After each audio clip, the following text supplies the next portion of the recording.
Good morning, church. Pastor Brett here. I've got my morning coffee here. I'm about to eat breakfast in a few minutes.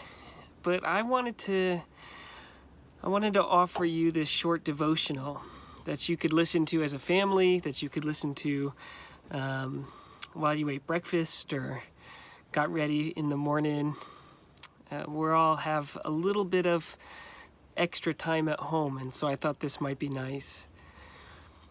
The other night, I got a phone call from my pops, and he said to me on the phone, he said, Brett, they're giving you credit for this, but it wasn't your idea. He said, it wasn't your idea, this was my idea. I said, what's that, Dad?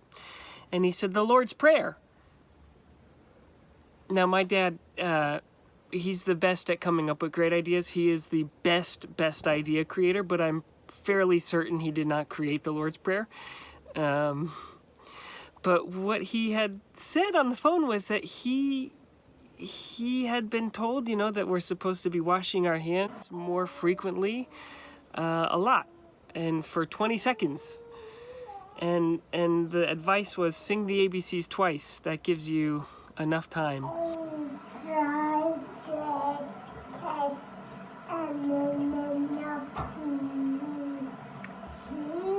But what he said that's nonsense. He said, what if, instead of saying the ABCs twice, like they tell us to, what if instead we say the Lord's Prayer?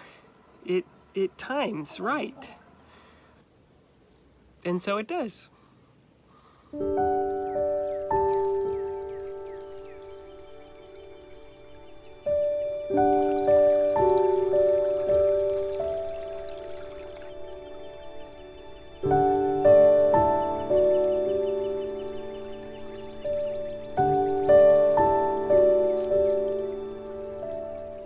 Our Father, who art in heaven, hallowed be your name.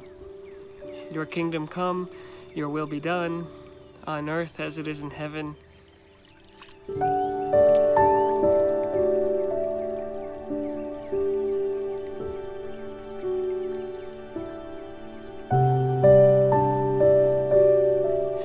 Give us this day our daily bread, and forgive us our trespasses, as we forgive those who trespass against us. And lead us not into temptation, but deliver us from evil.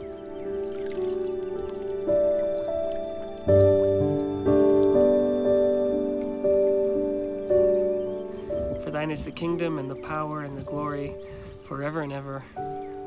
Amen.